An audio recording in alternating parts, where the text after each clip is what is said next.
გამარჯობა, თქვენ სტუდიარეს ტელედისკუსიას უყურებთ. მე ნინო გელაშვილი ვარ. 2015 წლის თებერვალში საქართველოს მთავრობამ მასწავლებლის საქმიანობის დაწყების, პროფესიული განვითარებისა და კარიერული წინსვლის სქემა დაამტკიცა. სექტემბრიდან სქემაში ავტომატურად ჩაერთო საქართველოს საჯარო სკოლის ყველა მასწავლებელი. ახლა ისინი 4 კატეგორიად არიან დაყოფილი და კრედიტების დაგროვების შესაბამისად შესაძლებელია მათი დაწინაურება და ჩამოქვეითება. საპილოტო წელი თითქმის დასასრულს უახლოვდება და ჩვენ გადავწყვიტეთ, რომ სქემის მუშაობა ჩვენ სტუმრებთან ერთად შევაჯამოთ. დღეს ჩვენთან სტუმრად არიან განათლების სფეროს სპეციალისტი, ილიას სახელმწიფო უნივერსიტეტის მოწვეული პროფესორი გიორგი გახელაძე, ქალბატონი მაია კობახიძე, გახლავთ საქართველოს პედაგოგთა და მეცნიერთა თავისუფალი პროფკავშირის ხელმძღვანელი, ქალბატონი ქეითი ჩაჩხიანი, საქართველოს დაწყებითი განათლების პროექტის ტექნიკური დირექტორი და ქალბატონი მანენა რატიანი წარმოადგენს მასწავლებელთა პროფესიული განვითარების ეროვნულ ცენტრს, დირექტორის მოადგილე ქალბატონი მანენა და დიდი მადლობა, რომ დღეს ჩვენთან ერთად ხართ. იმედი მაქვს, რომ საინტერესო დისკუსია გვექნება. ქალბატონი მანენა, თქვენთან დავიწყოთ საუბარი, თუ შეიძლება. ზოგადი შეფასებით დავიწყოთ და შემდეგ გადავიდეთ დეტალებზე. როგორ შეაფასეთ პირველ წელს, როგორი შედეგები მიიღეთ? თუ კი ვსაუბრობთ შეფასებაზე, პირველ რიგში დიდი მადლობა მოწვევისათვის. ნამდვილად მნიშვნელოვანი თემაა და მნიშვნელოვანი ეტაპი სრულდება სქემაში. ეს არის პილოტირების წელი. მოგახსენებათ, სასწავლო წელი უკვე რამოდენიმე დღეში დასრულდება და შესაბამისად ჩვენც მზად უნდა ვიყოთ იმისათვის, რომ საპილოტო წელი შევაჯამოთ და ვნახოთ, როგორ წავიდა პროცესები. შეჯამება და კვლევა გვჭირდება პირველ რიგში იმისათვის, რომ გამოვლინდეს თუ რაიმე ტიპის ხარვეზები იყო, თუ რაღაც ნაკლოვანებები ქონდა სქემას და ამის შემდგომ ჩვენ უკვე დავდოთ კვლევაზე დაფუძნებული, მონაცემებზე დაფუძნებული, ვთქვათ, გაუმჯობესების რაღაც რეკომენდაციები და შედეგად შევთავაზოთ სახელმწიფო კომისიას, რომელმაც დაამტკიცა სწორედ თებერვალში ეს სქემა, შევთავაზოთ გაუმჯობესების მექანიზმები და მათ უკვე ისინი უკვე იმსჯელებენ ამაზე დაყრდნობით და მიიღებენ გადაწყვეტილებებს, რომ გარკვეული ცვლილებები შესაძლებელია ამის შედგომ სქემაში შევიდეს. ზოგადად თუ კი ვიმსჯელებთ იქიდან, ვთქვათ, რომ მასწავლებლებს ხვდებით, დირექტორებს მუდმივად ხვდებით, ვთქვათ, რეგიონულ დონეზე შეხვედრები გვაქვს არაერთი. აქედან გამომდინარე, რა თქმა უნდა, შეგვიძლია ვთქვათ, რომ გარკვეული ცვლილებები დამოკიდებულებაში მასწავლებლების ამ პროცესებისადმი ვხედავთ უკვე და თვალსაჩინო არის. პირველ რიგში ეს ეხება იმას, რომ თავდაპირველად თუ მეტი სიფრთხილით მოეკიდნენ ამ პროცესს და ეს თავისთავად ცხადი იყო იმდენად, რამდენადაც საკმაოდ კომპლექსური სისტემური მიდგომა განხორციელდა და ძალიან ბევრი ცვლილება იყო ერთდროულად, რაც მათ თავს მოხვდა, ასე ვთქვათ. დღევანდელ დღეს ჩვენ შეგვიძლია ვთქვათ, რომ მასწავლებლები უკვე სვამენ არა ვთქვათ ზოგად შეკითხვებს, არამედ კონკრეტიკა აინტერესებთ, სიღრმისეული შეკითხვები აქვთ უფრო მეტად. ეს ნიშნავს, რომ მათ უკვე სრულად ეს მოთხოვნები გააცნობიერეს, რაც მათ თავს ხდება და შესაბამისად ისინი უკვე გეგმავენ თავიანთ პრაქტიკას გამომდინარე იმ სქემის მოთხოვნებიდან. სქემა მუშაობს. ერთი წლის თავზე შეიძლება ესე ვთქვათ. შეგვიძლია ვთქვათ, რომ სქემა ინერგება, სქემა მუშაობს და სქემამ გარკვეული ცვლილებები შეიტანა, რაც ალბათ პოზიტიური არის. ძალიან დიდი მადლობა. ქალბატონი მაია, მასწავლებლების დამოკიდებულებაზე საუბრობდა ქალბატონი მანენა, თქვენ შეგიძლიათ რომ ალბათ ისაუბროთ გარკვეულწილად მასწავლებლების სახელით. მაინც ბევრი შენიშვნა არ მოგვისმენია თქვენგან, ყოველ შემთხვევაში მედიაში ბევრი შენიშვნა არის და პროფკავშირებიდან. წელს ერთი წლის თავზე როგორ აფასებთ ამ სქემას?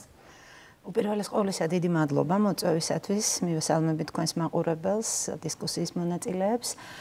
ჩვენი ორგანიზაციისთვის განსაკუთრებით მნიშვნელოვანი არის სახელმწიფოს დაინტერესება პედაგოგის პროფესიული ზრდის თვალსაზრისით. ქვეყნის დამოუკიდებლობის აღიარების შემდეგ უნდა აღინიშნოს, რომ ეს უკვე მეორე მცდელობაა, ჩამოყალიბდეს პედაგოგთა პროფესიული განვითარების სისტემა. ალბათ დისკუსიის მონაწილეებიც დამეთანხმებიან, რომ 2010 წელს ამოქმედებულ მასწავლებლის პროფესიული განვითარების სქემასთან შედარებით ახალი მასწავლებლის საქმიანობის დაწყების, პროფესიული განვითარებისა და კარიერული წინსვლის სქემა მეტნაკლებად წინ გადადგმული ნაბიჯია.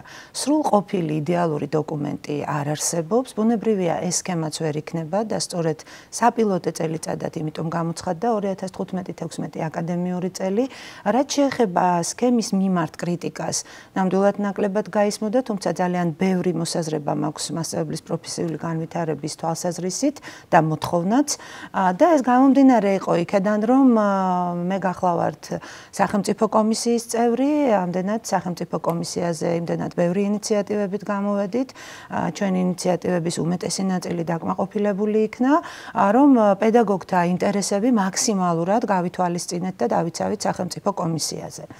რაც შეეხება სქემის მუშაობას, ჩვენ განსაკუთრებული აქცენტი მაინც გადავიტანეთ პედაგოგთა პროფესიულ განვითარებაზე და მოთხოვნებით შესაბამისად გვაქვს ხელისუფლების მიმართ. რაში მდგომარეობს ეს მოთხოვნები? ალბათ ყველა დამეთანხმებით, რომ მასწავლებლის კარიერული წინსვლის და პროფესიული განვითარების ერთ-ერთი უმთავრესი мотиваცია არის პროცესის ფინანსური უზრუნველყოფის საკითხი.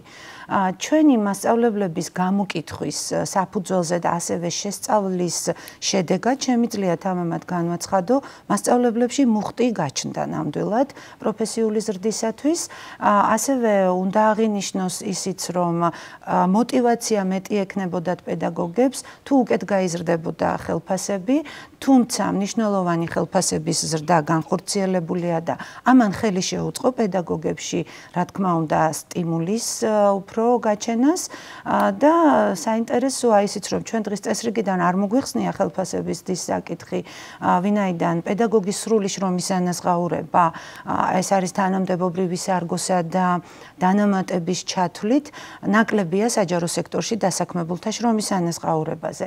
აქედან გამომდინარე, ჩვენ ამ მოთხოვნას, რომ საბაზო ხელფასის დის პროცესი უნდა გაგრძელდეს, კვლავ ვაყენებთ, თუ საზოგადოება არასამთავრობო სექტორი მხარს დაუჭერს ჩვენს მოთხოვნას და თუ ერთიანი ძალისხმევით შევძლებთ გავაუმჯობესოთ პედაგოგთა სოციალურ-ეკონომიკური პირობები, ეს იქნება წინაპირობა მასწავლებლის პროფესიის პრესტიჟის ამაღლების. ძალიან დიდი მადლობა. ჩვენ ვფიქრობთ, რომ ანაზღაურების საკითხს კიდევ მივუბრუნდეთ გადაცემის მეორე ნაწილში. ახლა ვიდრე სხვა სტუმრების მოსაზრებას მოვისმენთ, მინდა შემოგთავაზოთ თავად მასწავლებლების მოსაზრება, რას ფიქრობენ ისინი ამ სქემის შესახებ. ამ თემით ჩვენი ჟურნალისტი გვანცა კილანავა დაინტერესდა.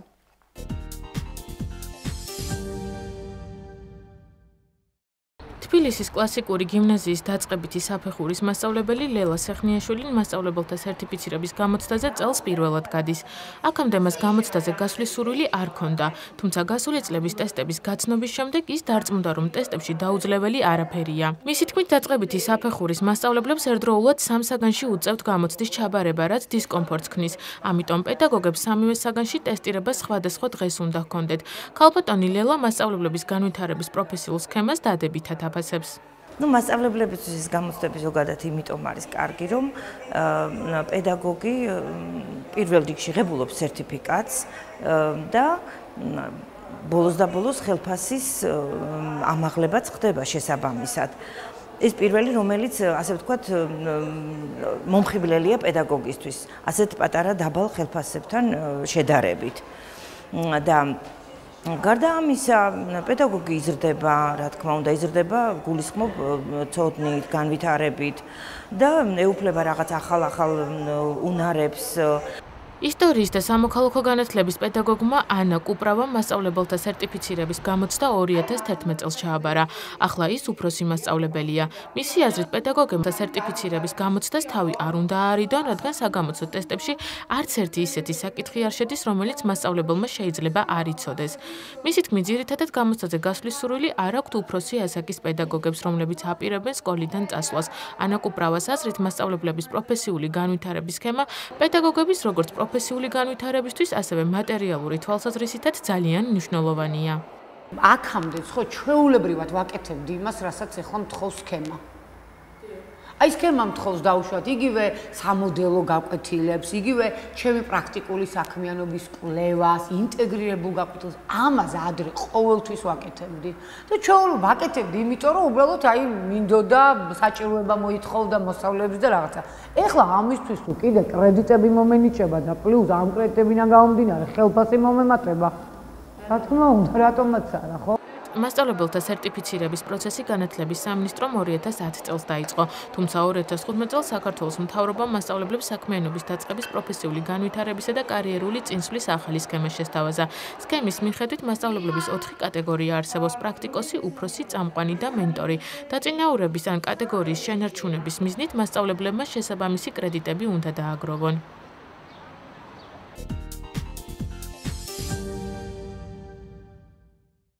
ბატონო გიორგი, მოთხოვნებზე იყო საუბარი სიუჟეტში. რამდენად აქვთ მასწავლებლებს დღეს იმის საშუალება, რესურსი, დრო, მატერიალური რესურსი იმისთვის, რომ შეასრულონ ის სამუშაოები, რაც არის გათვალისწინებული ერთი კატეგორიიდან მეორე კატეგორიაში გადასასვლელად? დიდი მადლობა სამებთ თქვენს მაყურებელს. რაც შეეხება თქვენს დასმულ კითხვას, რამდენად აქვთ ის რესურსები სხვა სახის მასწავლებლებს, დღეს მოქმედ მასწავლებლებს, რომ სქემით აყენებული მოთხოვნები შეასრულონ, დაზუსტებულ პასუხს ამაზე სამწუხაროდ ერთ-ერთი ჩვენგანი მე მგონი ვერ ვგეტყვით, იმიტომ რომ ამისი ზუსტი ასე ვთქვათ შესწავლა არ მომხდარა, მაგრამ გამოცდილება რასაც გვიჩვენებს, ანუ ირიბი მონაცემები რასაც გვიჩვენებს და თქვენს სიუჟეტში აგერ რამდენიმე მასწავლებლის მიერ გამოთქმული მოსაზრებაც ადასტურებს იმას, რომ შესაძლებელი არის, არაფერ შეუძლებელი ამ სქემის მოთხოვნებში მასწავლებლისათვის გასაკეთებლად არ არის მონდომების შემთხვევაში, თუმცა რა თქმა უნდა ყველაზე ამას ვერ ვიტყვით და ვიცით გვაქვს ეს მონაცემებიც, რომ გვაქვს რაღაც რეგიონები, არის რეგიონებში განსაკუთრებით სოფლად ისეთი სკოლები, სადაც მასწავლებლებისთვის ყოველთვის არ არის ხელმისაწვდომი გნებავთ ის ლიტერატურა, გნებავთ ის პროფესიული განვითარების სატრენინგო მომსახურება, რომელიც საჭიროა ასევე ამ სქემაში წინსვლისათვის ადამიანისათვის, ყოველთვის ერთნაირად ხელმისაწვდომი არ არის, რა თქმა უნდა. ახლა ზუსტი რაოდენობრივი შეფასება ამ რესურსებისა, რა თქმა უნდა, სამწუხაროდ არ გვაქვს. იმედია, რომ აი საპილოტე წლის ბოლოს რაც უკავშირდება სქემის დანერგვას და რასაც ამ კვლევას ახორციელებს მასწავლებელთა პროფესიული განვითარების ეროვნული ცენტრი, ეს მხარეც, დანერგვის ეს მხარეც იქნება შესწავლილი და ჩვენ გვექნება შესაძლებლობა იმაზე მსჯელობის თუ ხო რესურსების და შესაძლებლობების ნაწილი რამდენად უწყობს ან არ უწყობს ხელს მასწავლებლებს ამ სქემაში მონაწილეობისათვის, მაგრამ უფრო მეტად მე ვფიქრობ, მაინც არის მნიშვნელოვანი мотивация. ანუ გაიზომოს და ვიცოდეთ ზუსტად ის мотивация რა მონდომებით უდგებიან მასწავლებლები სქემაში მონაწილეობას. ეს განაპირობებს ბევრწილად მე უკვე იმ რესურსებსაც. მადლობა. გავაბედნახეთ, თქვენ როგორ ფიქრობთ, რამდენად რეალურია რომ სქემამ წარმატებით იმუშაოს და მასწავლებლებმა წარმატებით მოახერხონ არა თუ გადასვლა სხვა კატეგორიაზე, თუნდაც ის რომ შეინარჩუნონ ის კატეგორია, სადაც ისინი არიან. კი ბატონო, მე ვფიქრობ დავეთანხმები ქალბატონ მაიას იმ სქემასთან შედარებით, რომელიც მანამდე მოქმედებდა, ეს არის ნამდვილად ძალიან წინ გადადგმული ნაბიჯი, პირველ რიგში იმიტომ, რომ ის არ არის მხოლოდ გამოცდაზე ორიენტირებული, ან რაღაც ისეთ ტიპის აქტივობებზე, რომელიც მაინც და მაინც სკოლაში არ ხდება და ითვალისწინებს ბევრ აქტივობას თვითონ სკოლის ბაზაზე. მე მიმაჩნია, რომ ეს არის ძალიან მნიშვნელოვანი, იმიტომ რომ როდესაც თუ გავეცნობით, ვთქვათ, საერთაშორისო ლიტერატურას ამ მიმართებით და გამოცდილებას წარმატებული ქვეყნების, ისინი ყოველთვის ხაზს უსვამენ იმას, რომ პროფესიული განვითარება არის წარმატებული იმ შემთხვევაში, მასწავლებლების თუ ის არის ფოკუსირებული და ორიენტირებული მოსწავლეზე. სამწუხაროდ მე მინდა ვთქვა, რომ ხანდახან გავიწყდება ხოლმე, აი ეხლა მაგალითად ვისმენდი და სულ მაინტერესებს ხოლმე რამდენჯერ გაიჟღერებს სიტყვა მოსწავლე, როდესაც ვლაპარაკობთ თუნდაც მასწავლებლთა პროფესიული განვითარების სქემაზე, ხო? იმიტომ ყველაზე მთავარი ეს არის. და ასევე მნიშვნელოვანი არის, რომ ამ პროცესში იყოს ჩართული სკოლის დირექტორი და სწორედ მან უზრუნველყოს ის, რომ მასწავლებლის პროფესიული განვითარება იმ სქემის ფარგლებში, რომელიც შეთავაზებულია სახელმწიფოს მიერ, იქნება კონკრეტულ ბავშვებზე და მათ კონკრეტულ ინტერესებზე და საჭიროებებზე მორგებული. მე მიმაჩნია, რომ ამ პრინციპებს ეს სქემა საკმაოდ კარგად აკმაყოფილებს, იმიტომ რომ ის ითვალისწინებს არა მხოლოდ თქვათ გარედაკვირვებას მასწავლებლებზე, არამედ სკოლის დირექტორის მიერ დაკვირვებას, ის ითვალისწინებს მასწავლებელთა თანამშრომლობას სკოლის დონეზე, რაც ძალიან მნიშვნელოვანია, თუმცა აი თუ თქვათ ვიმშელებდით იმაზე, რომ რა შეიძლება, რისი გაუმჯობესება შეიძლება კიდევ, ალბათ კარგი იქნება ასევე მოხდეს დამატება და მე ვფიქრობ პარალელურ რეჟიმში ამის გაკეთება შეიძლება ერთწლიანი ციკლის მასწავლებლთა სკოლის ბაზაზე შეფასების, რომელიც ჩაჯდება ამ მთლიან პროცესში და სკოლის დირექტორს საშუალებას მისცემს, რომ ის თვითშეფასების კითხვარი, რომელსაც ამ სქემის ფარგლებში ავსებენ მასწავლებლები და ეს ძალიან კარგია, რეალურად ეს იყოს არა ერთჯერადი პროცესი, არამედ ნამდვილად მოხდეს შემდგომ მისი მონიტორინგი, მასზე დაკვირვება წლის განმავლობაში, მისი შეფასება ამ კონკრეტული მასწავლებლის მოსწავლეებთან მიმართებით და ეს ხელს შეუწყობს იმას, რომ წლიდან წლამდე გარკვეული მიზნებით გადავა მასწავლებელი და საბოლოო ჯამში შეძლებს დაკმაყოფილებას. ანუ მე დარწმუნებული ვარ, ხა განათლების სამინისტრო და მასწავლებლთა პროფესიული განვითარების ცენტრი კიდევ იმიტომაც ტარდება ეს კვლევა, რომ გამოჩნდეს დამატებითი საჭიროებები. ყოველ შემთხვევაში ეხლანდელი მოცემულობა ისეთია, რომ მეტი ფოკუსი მოსწავლეზე, მეტი ფოკუსი საკლასო ოთახზე მასწავლებლის პრაქტიკაზე და სკოლის დირექტორის გააქტიურება კიდევ უფრო თუ ამის სურვილი იქნება ნამდვილად არის შესაძლებელი. თუმცა ზუსტად ამ თემაზე ჰქონდა ოპოზიციურ პარტიას, კერძოდ ნაციონალურ მოძრაობას პრეტენზია, რომ შეიძლება ზუსტად ეს ნაწილი შეიცავდეს ნეპოტიზმის და კორუფციის საფრთხებს. ამ თემას ჩვენ აუცილებლად მიუბრუნდებით, ახლა ჩვენს ეთერში რეკლამის დროა.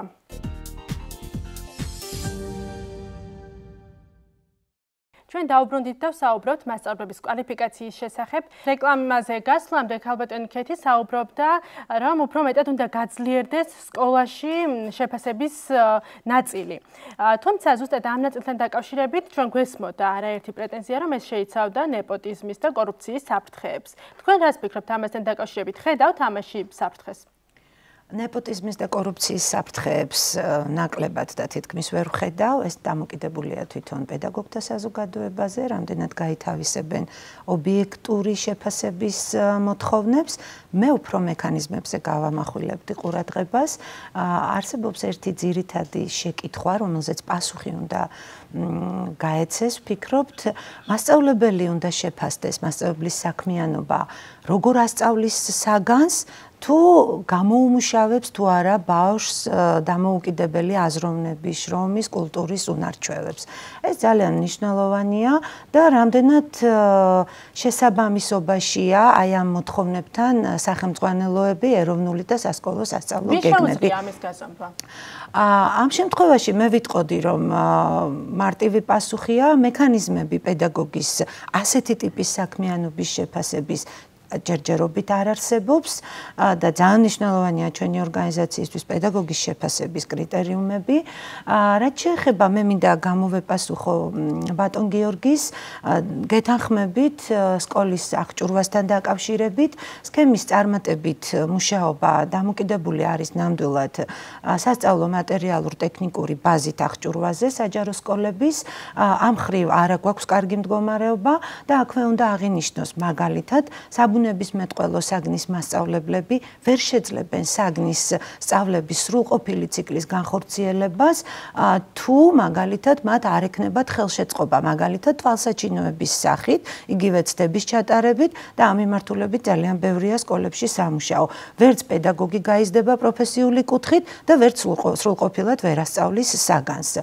აქვე მინდა აღვნიშნო ის გარემოებაც, რომ მასწავლებლის პრესტიჟი ვახსენე და ძალიან მნიშვნელოვანია პრესტიჟის ამაღლებისათვის რა ღონისძიებები დაიგეგმება, უპირველეს ყოვლისა უნდა დასრულდეს ანტიპროპაგანდა პედაგოგის მიმართ და ცალკეული გამოცდების დიახ მიმდინარეობს, ცალკეული გამოცდების შედეგების განზოგადება ხდება მთლიანად პედაგოგთა კორპუსზე, რაც გვაზარალებს ყველას და უპირველეს ყოვლისა ბავშვს, ვინაიდან ბავშვში შეიძლება გაჩნდეს ნიჰილისტური დამოკიდებულება მასწავლებლის მიმართ და საერთოდ უარი განაცხადოს განათლების მიღებაზე. ძალიან მნიშვნელოვნად მიმაჩნია ის, რომ ჯერჯერობით არ არის შემუშავებული წამახალისებელი ფორმები, რომ წარმოვაჩინოთ წარმატებული მასწავლებლები და გავაცნოთ მათი საზოგადოება უკვე დადებითი მიმართულებით ფართო საზოგადოებას. ცალკეული შემთხვევების გარდა ეს არ ხდება. ასევე აღნიშნავდი იმასაც, რომ ვფიქრობ, სახელმწიფო ჯილდოებიც უნდა დაწესდეს ეს мотиваციისათვის და აი ზუსტად იმისთვის, რომ სკოლა მისთვის შეფასების კომპონენტი ჯანსაღად დაენერგოს, უნდა არსებობდეს ობიექტური მიდგომები, სახელმწიფო ჯილდოები იმ წარმატებული საჯარო სკოლის დირექტორებისათვის, პედაგოგებისათვის, განსაკუთრებით გულისხმობ მაღალმთიან რაიონებს, რომელთა კურსდამთავრებულები წლების განმავლობაში უმაღლეს ქულებს იღებენ ეროვნულ გამოცდებზე. მე ვფიქრობ, ასეთი მიდგომებით შევძლებთ, რომ პედაგოგში мотиваცია მეტად ამაღლდეს და კიდევ ერთს თუ შეიძლება, საშუალო ასაკი პედაგოგის დღეს 59 წელია. ამ თემაზე ვისაუბრებთ, განსაკუთრებით ძალიან დიდი პერიოდში.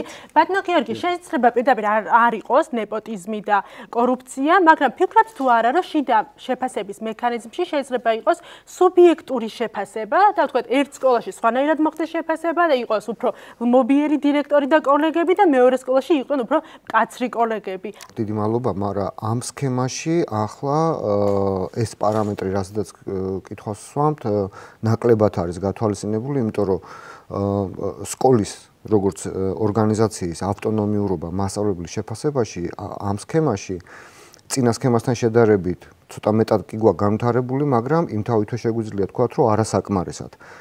ანუ ეხლა სკოლებს შორის სუბიექტურობა ნაკლებად გამოჩნდება სკოლების შეფასების კრიტერიუმების და მე ვეთანხმები ქალბატონ ქეთისაც და ქალბატონ მაიასაც და ამ კითხვა თქვენს წინა კითხვაზე პასუხიც ეს არის და ვინ არის გამზომი ყველაზე უკეთ მოსწავლისთვის რამდენად კარგად იღწვის მასწავლებელი. ამისი საუკეთესო დამდგენი საბოლოო ჯამში ყველა საზოგადოებაში არის თავად ეს მოსწავლე და ამ მოსწავლის ყველაზე დიდი გულშემატკივარი მშობელი და ის კოლეგები, რომლებიც ამავე მოსწავლესთან მუშაობენ, ანუ სასკოლო საზოგადოება, მარტივად რო ვთქვათ.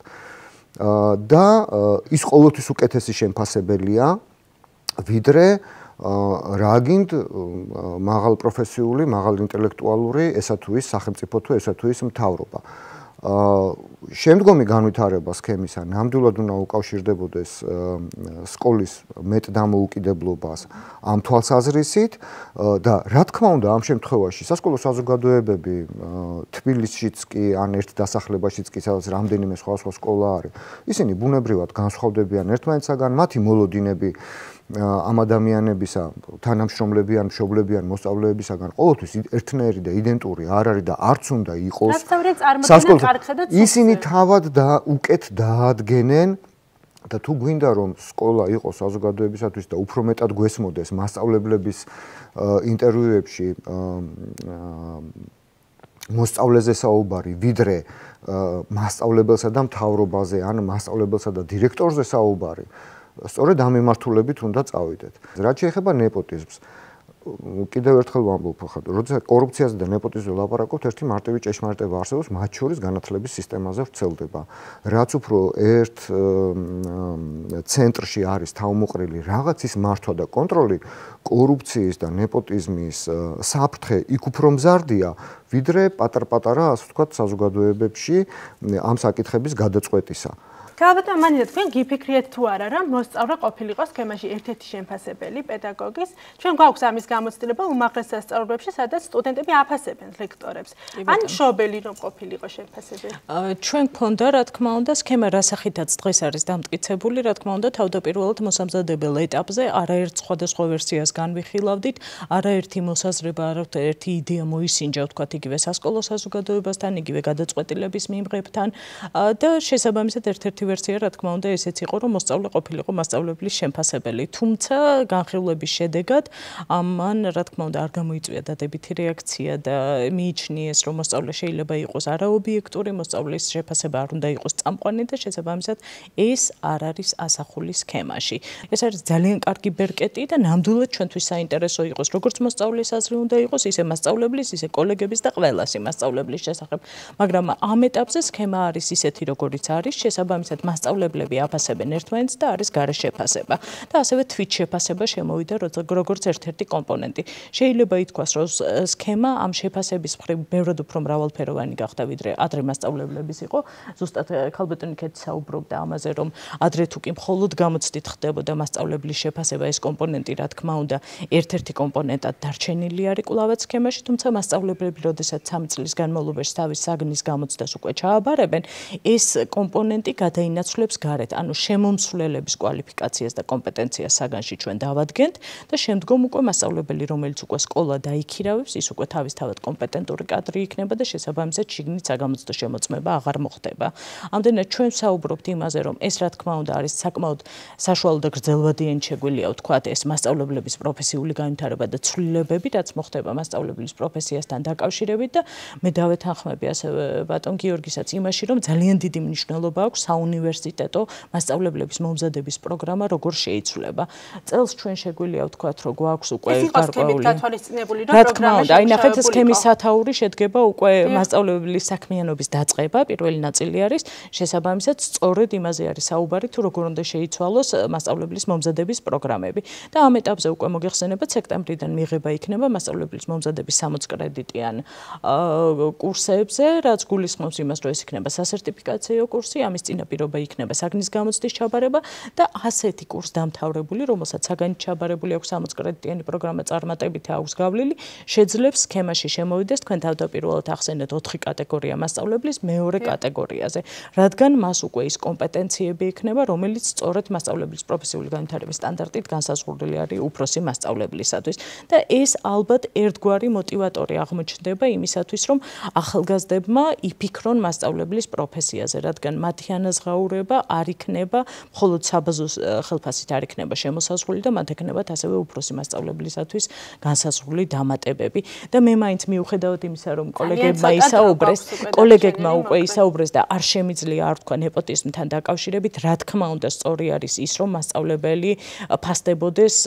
სკოლაშივე და რაც უფრო მეტად მიეცემა სკოლებს აი ამ შეფასებაში და არა მხოლოდ შეფასებაში დამოუკიდებლობა, რაც უფრო მეტ ნაბიჯს გადავდგავთ დეცენტრალიზაციისაკენ, რა თქმა უნდა ეს ჩვენი სასკოლო საზოგადოების არა მხოლოდ განვითარების წინაპირობა იქნება, არამედ ასევე უნდა ვთქვათ, რომ ნდობა სკოლებისადმი უფრო მეტად გაიზრდება და ჩვენ რეალურად გვექნება ადგილზე ეს კომპეტენციები, რომლებიც ძალიან მნიშვნელოვანია სკოლის მართვისათვის, სასწავლო პროცესის წარმართვისათვის და საერთოდ სასკოლო ცხოვრების გამრავალფეროვნებისათვის, რაც ალბათ ერთ-ერთი ვთქვათ მიზანი შეიძლება იყოს სქემისა. ძალიან დიდი მადლობა ქალბატონო მანინა. ქალბატონო ქეთი, თქვენ საუბრობდით საერთაშორისო გამოცდილებაზე. ზუსტად ამ თემით გვინდა რომ გავაგრძელოთ გადაცემა რეკლამის შემდეგ, ახლა ჩვენს ეთერში რეკლამის დროა.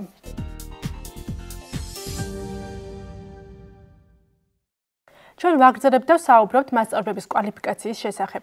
ქალბატონო ქეთი, თქვენ ახსენეთ საერთაშორისო გამოცდილება, ვებგვერდზე განათლების რეფორმა, სიმონ ჯანაშიას ბლოგია, სადაც ის წერს ლიტვის გამოცდილების შესახებ. ის წერს, რომ სქემა წარუმატებელი აღმოჩნდა ლიტვაში და მას მოყავს არგუმენტები, რატომ არის წარუმატებელი. აღმოჩნდა, რომ კატეგორიები არ მეტყველებს განათლების ხარისხზე და მოსწავლეები იმ სკოლებში, სადაც მაღალი კატეგორიის მასწავლებლების მაღალი კონცენტრაცია სულაც არაჩვენებენ საუკეთესო შედეგებს და ასევე ის რომ მასწავლებელი წარმატებით გადადის კატეგორიიდან კატეგორიაზე არ ნიშნავს რომ ის საუკეთესო მასწავლებელია, ეს იმას ნიშნავს რომ ის დიდ დროს უთმობს ქაღალდებთან მუშაობას. აი ასეთი არგუმენტები არის მოყვანილი ამ კონკრეტული ქვეყნის მაგალითზე და იმასაც კი არის საუბარი, რომ საერთოდ სურთ რომ ეს სქემა ჩაანაცვლონ სხვა მოდელით, მაგრამ ვეღარ ახერხებენ ამის შეცვლას. ხომ არ მივიღებს მსგავს შედეგებს? თქვენ საპირისპირო შედეგები გსმენიათ?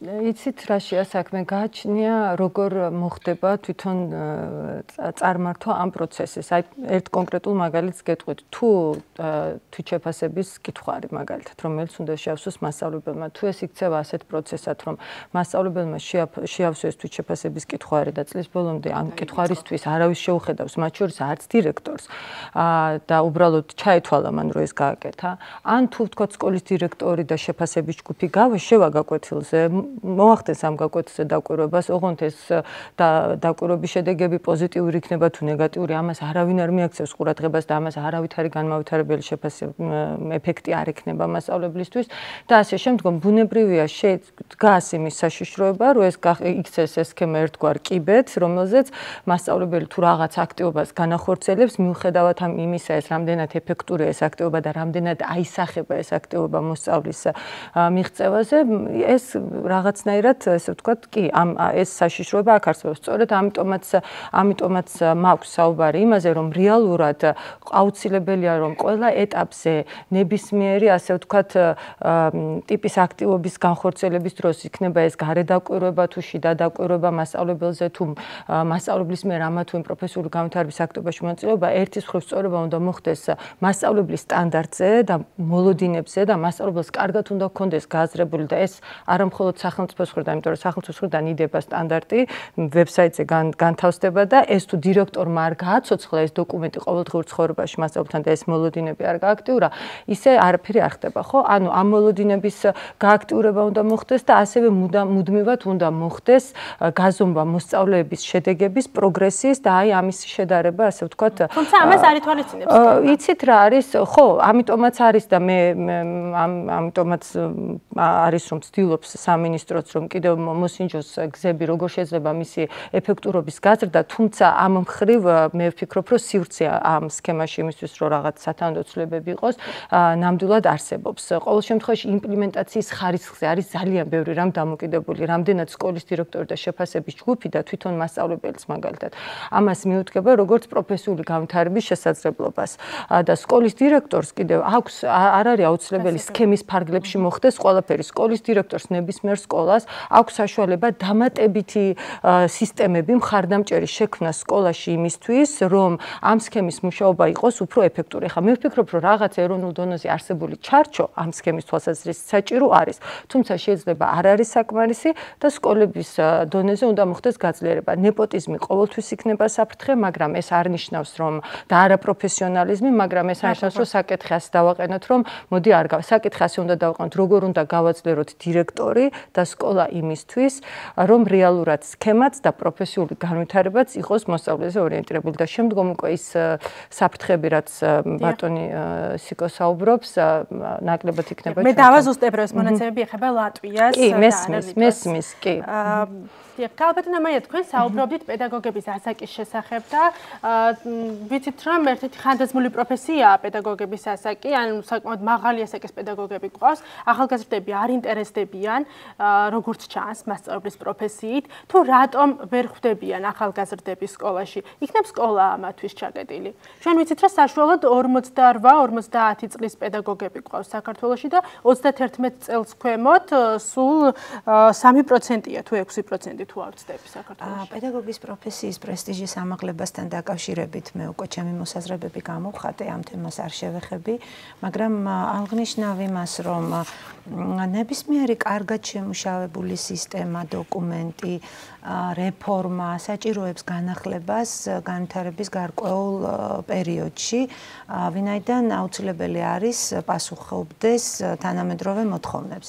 მასწავლებლის საშუალო ასაკი 59 წელია და ამ პედაგოგებს ძალიან დიდი დამსახურება აქვს ქვეყნის წინაშე. მათი დანაშაული არ არის, რომ მათ უმაღლესი განათლება მიიღეს 25-30 და უფრო მეტი წლის წინ და მათი პროფესიული განვითარებისათვის რბილად რო ვთქვათ, ბევრი რამე არ გაკეთებულა, უფრო მეტიც არსებულ მოთხოვნებთან შესაბამისობაში ნამდვილად ვერ მოდიოდა გასულ წლებში განხორციელებული ის ერთჯერადი ტრენინგები და არც არავის შეუფასებია საკმარისი იყო თუ არა პედაგოგის პროფესიული ზრდისთვის. ანუ პრესტიჟის ბრალია, რომ ახალგაზრდები არ მოდიან ამ პროფესიაში. რა თქმა უნდა, ძალიან დიდი მნიშვნელობა აქვს პროფესიის პრესტიჟს, რომელიც წლების განმავლობაში დაკნინებულია და ფაქტიურად პედაგოგის ავტორიტეტით ძალიან არის შელახული. ამის გამოწვევ მიზეზებზე ვისაუბრე. ეხლა რასაც მე მნიშვნელოვნად მივიჩნევ, ეს არის ის, რომ სკოლაში პედაგოგების შეფასება უნდა მოხდეს ბუნებრივია ობიექტურად და თუ არ დავიწყებთ, ვერც ვერასდროს მივაღწევთ სასურველ შედეგებს. ამიტომ ეს არის დასაწყისი და ამ საზოგადოებაში უნდა დამკვიდრდეს ერთმანეთის ურთიერთშეფასების სხვადასხვა კულტურა. ასე ვთქვათ, რასაც სქემა მოითხოვს.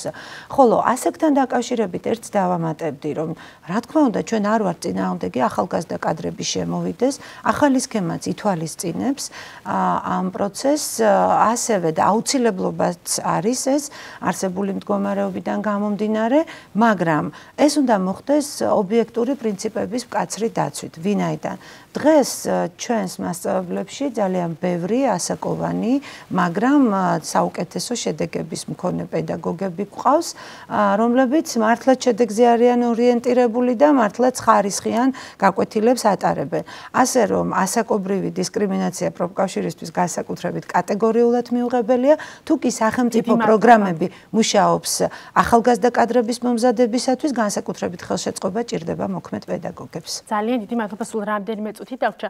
ბატონო გიორგი, თქვენ ფიქრობთ თუ არა, რომ ამ სქემით ჩაიკეტა გზა იმ მასწავლებლებისთვის, რომელმაც ჩააბარეს სასერტიფიკაციო გამოცდები, მიიღეს სერტიფიკატი და შემდეგ სურდათ, რომ დაეწყოთ მუშაობა სკოლაში, მაგრამ შეიძლება ახალი სქემით ვეღარ ახერხებენ ისინი სკოლაში მოსვლას. ჩვენ ასეთი მოსაზრებებიც მოვისმინეთ. თქვენ რას ფიქრობთ ამ მოსაზრებასთან დაკავშირებით? სიტყვა ჩაკეტვა ხმამაღლაა ნათქვამი, თუმცა არსებული აი ახლა დღეს მოქმედი სქემა, თუ კი მაშინ რაღაც ცვლილებებს არ შევიტანთ, ვერ დააჩქარებს ყოველ შემთხვევაში ამ ადამიანების მოზიდვას სკოლაში. ამის მიზეზი იქნება ის, რომ რადგან უკვე ბევრჯერ ვისაუბრეთ ამ დისკუსიის დროსაც სკოლის ადმინისტრაციული ავტონომიურობა მასწავლებლების შეფასებაში, როტაციაში, მოზიდვაში თუ დამსახურებით გაცილებაში არის ძალიან დაბალი. და კაპიტან მაიასაც მაგას გამოვხმაურები, ნამდვილად არ აქვს მნიშვნელობა ასაკობრივ ჭრილს ადამიანებისას ის, რომ მოტივირებული პროფესიონალი ადამიანები სისტემაში ნაკლებად შემოდიან, მათ შორის ახალგაზრდები ბუნებრივია, ნაკლებად შემოდიან, ეს არის დაცემული პრესტიჟის ამბავი და ამ პრესტიჟს ვერანაირად ვერ აღწევს ცენტრალიზებული მმართველობა. ეს პრესტიჟი დიდი ხანია სხვათა შორის დაცემული არის და დაღმავალზე ძალიან დიდი ხანია მინდის. ჯერ კიდევ საქართველოში საქართველოს დამოუკიდებლობის მოპოვებამდე. ყველაზე მნიშვნელოვანი იქნება და ყველაზე კარგი საშუალება იქნება, თუ კი ჩვენ ვიზრუნებთ ერთის მხრივ სქემაში ცვლილებების განხორციელებაზე, სკოლის ავტონომიურობის გაზრდაზე ამ თვალსაზრისით და ერთ-ერთი იდეა იყო და შეიძლება კიდევ გაცოცხლდეს, რომ სამეურვეო საბჭო იყოს ერთ-ერთი ინსტიტუტი, რომელიც მასწავლებლების შეფასებაში მონაწილეობს, და ეს არის კოლეგიალური ინსტიტუტი. ამ დროს გამუდმებით ვდარდობთ ხოლმე, რომ სამეურვეო საბჭო თურმე უფუნქციოა, ესეთია და ასეთია. დიახ. აი და რა თქმა უნდა, საჭირო არის სახელმწიფოს მხრიდან მეტად ზრუნვა იმაზე, რომ სკოლების, როგორც ინსტიტუციის, დირექტორის სახით თუ სხვათა სახით ანგარიშვალდებულების სისტემის გაზრდა საკუთარი სასკოლო საზოგადოების წინაშე და არა სახელმწიფოს წინაშე. დღეს კარგად გვაქვს განვითარებული სკოლის სახელმწიფოს მიმართ ანგარიშვალდებულების სისტემა, მაგრამ ყველაზე მნიშვნელოვანია სკოლა ვუბიძგოდ გახდეს ანგარიშვალდებული საკუთარი საზოგადოების წინაშე.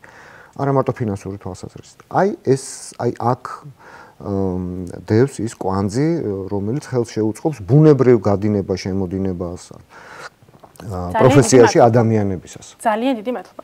გალბატონო კეთი, ჩვენ ვნახეთ, რომ როგორც ივლისში, ასევე იანვარში ჩატარებული საგნების გამოცდების შედეგად მასწავლებლების მხოლოდ 17-18%-მა მოახერხა ბარიერის გადალახვა.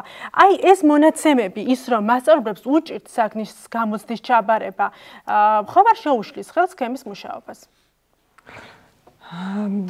საერთოდ სქემაში უნდა იყვნენ თუ არა ის მასწავლებლები, რომლებიც ვერ გადალახავენ. უმრავლესობა ასეთია.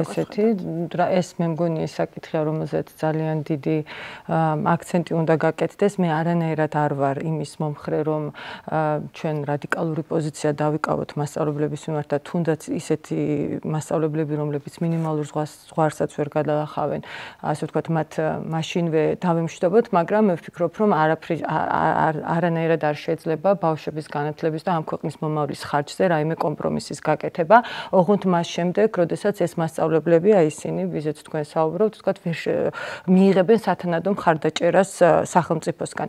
ეხლა ამ ტესტებთან დაკავშირებით ბევრი მოსაზრება არსებობს. მე პირადად მინახია გარკვეული, ესე ვთქვათ, საკითხები პირადად დავინტერესდი და ვფიქრობ, რომ ყოველთვის ამ ტესტის ყველა საკითხი არ შეესაბამება იმ სტანდარტს, რაც მასწავლებლის სტანდარტს და მასში მოცემულ დებულებებს. დაბალი ქულები ტესტის ბრალია და არა მასწავლებელი. შეიძლება ამის ბრალიც იყოს, თუმცა აი მაგალითად ასევე ვნახე მესამე კლასის მასწავლებლის ტესტი, დავინტერესდი მაგალითად და უკაცრავად დაწყებით მასწავლებლის და იქ იყო ისეთი ამოცანები, რომელიც ჩემმა მესამე კლასელმა ბავშვმა ძალიან მარტივად ამოხსნა. შესაბამისად, მე როგორც პირველ რიგში მშობელს, რა თქმა უნდა, გამიჩნდა შფოთვის გრძნობა და მე ვფიქრობ, რომ მეტი პასუხისმგებლობა სახელმწიფომ უნდა აიღოს, ბუნებრივია და იმ ყველა მხარემ, რომელიც ჩართულია, მაგრამ ასევე მასწავლებლებიც უნდა პასუხისმგებლობით მიუდგნენ კიდევ უფრო მეტად იმ საქმეს, რასაც აკეთებენ. არსებობს რაღაც ზღვარი, რის ქვემოთაც უკვე შეუძლებელი არ იყო კრიტიკული.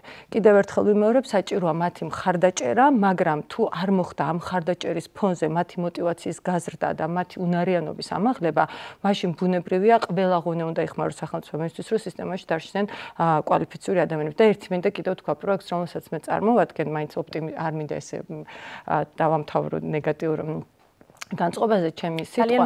გეტყვით პროექტს, რომელსაც მე წარმოვადგენ, აი ჩვენი გამოცდილებიდან საქართველოს დაწყებითი განათლების პროექტი პრინციპში ჩანს, რომ მასწავლებლები მიუხედავად მათი ასაკისა, მათ შორის ასაკიანი მასწავლებლები, მას შემდეგ რაც ჩვენი პროექტიდან მათ მიიღეს ძალიან მკაფიო მოლოდინები თუ რა გვინდოდა ჩვენ მათგან და მათი მოსწავლეებისგან, ამ შემთხვევაში ესხებოდა კითხვას და მათემატიკას სწავლის ამაღლებას და მიიღეს სათანადო მხარდაჭერა ამისთვის ნაბიჯ დროში გაწერილი და მრავალფეროვანი, საკმაოდ დიდი მზაობა გამოთქვეს და ძალიან აქტიურად ჩაერთნენ ხანდახან გარემოტივაციის არარსებობის შემთხვევაშიც კი და დირექტორების მხრიდანაც იყო დიდი მზაობა და სულაც არ შეეშინდათ არც მასწავლებლებს და არც დირექტორებს იმისთვის, რომ მაგალითად სკოლის ბაზაზე შეფასება მომხდარიყო. ასე რომ ძალიან ცუდად საქმე არ არის, უბრალოდ რაღაც კოორდინირებული ქმედებაა საჭირო.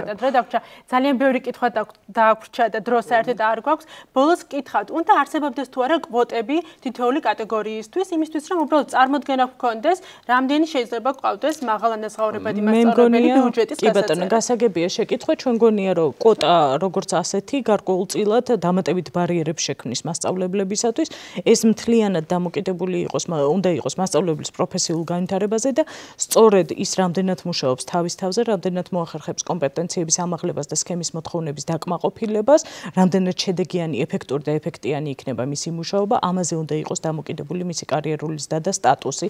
და აქვე დავძენ რა თქმა უნდა, რომ პროფესიულ განვითარებაზე, რაზეც ჩვენ ვსაუბრობთ, თუ კი ეს იქნება ცენტრალიზებული ერთიანი მიდგომები ყველასათვის უნიფიცირებული, რა თქმა უნდა, ვერ იმუშავებს. ჩვენ გვჭირდება სწორედ საჭიროებებზე მორგებული სხვადასხვა მიმართულებით პროფესიული განვითარების სისტემის დანერგვა. თუნდაც იგივე მაგალითია დაწყებითი განათლების პროექტი, ჩვენ გვაქვს სხვა არაერთი წარმატებული პროექტი, ახლა მიმდინარეობს 1000 წლეულის გამოწვევის პროგრამა საბუნებისმეტყველო მეცნიერების მასწავლებლებზე, სადაც ასევე პრობლემები იყო არაერთგვაროვანი, ასევე ჩვენ თქვათ მიუმართავს სხვა რესურსებს დანარჩენი მასწავლებლებისთვის, რო არ დარჩნენ ისინი უყურადღებოდ და სწორედ საჭიროებებზე მორგებული პროფესიულ განვითარებას ხელს შეუწყობს ისიც, რომ უკვე დამტკიცდა მინისტრის თქვათ იგივე აკრედიტაციასთან დაკავშირებით პროგრამების და შესაძლებლობა ექნებათ მასწავლებლის გადამზადების პროცესში შემოვიდნენ უნივერსიტეტები, არასამთავრობო ორგანიზაციები და მრავალფეროვანი საჭიროებაზე მორგებული არჩევნების შესთავაზონ მასწავლებლებს. ძალიან დიდი მადლობა. შესაძლებელია თუ არა, რომ კვლევის შედეგად, რომლის შედეგებსაც თქვენ ალბათ უკვე მალე გეკნებათ, ამ კვლევის შედეგად რაიმე შეიცვალოს სქემაში. რა თქმა უნდა, კვლევა კვლევისთვის არ ტარდება, კვლევა ტარდება იმისათვის, რომ ჩვენ რეალურად დავინახოთ მასწავლებლების, ადმინისტრაციის, მშობლების, მოსწავლეების, ჩვენ თვითონ გადაწყვეტილების მიმღები არასამთავრობო ორგანიზაციების, გარე პროვაიდერების განწყობები, დავინახოთ როგორ მუშაობდა, რა პრობლემები იქნებოდა და სად იქნებოდა პროცედურების დანერგვაში იყო პრობლემა თუ კრიტერიუმებთან. ჩვენ არ ვუყურებთ ამას მტკივნეულად, პირიქით ჩვენ ყველანი დაინტერესებული ვართ იმაში, რომ სქემა გაუმჯობესდეს. აქედან გამომდინარე, სახელმწიფო კომისიაც ასევე მიუძგება, ჩვენ დარწმუნებულები ვართ და ის ცვლილებები ყველაფერი იქნება სამომავლოდ პოზიტივისკენ მიმართული. დიდი მადლობა, რომ იყავით ჩვენთან ერთად. სტუდიაში კიდევ მიუბრუნდება მასწავლებლების კვალიფიკაციის საკითხს. დიდი მადლობა, რომ გვიყურებით. ველით თქვენს გამოხმაურებას ჩვენს Facebook გვერდზე. მადლობა, ნახვამდის მომავალ შეხვედრამდე.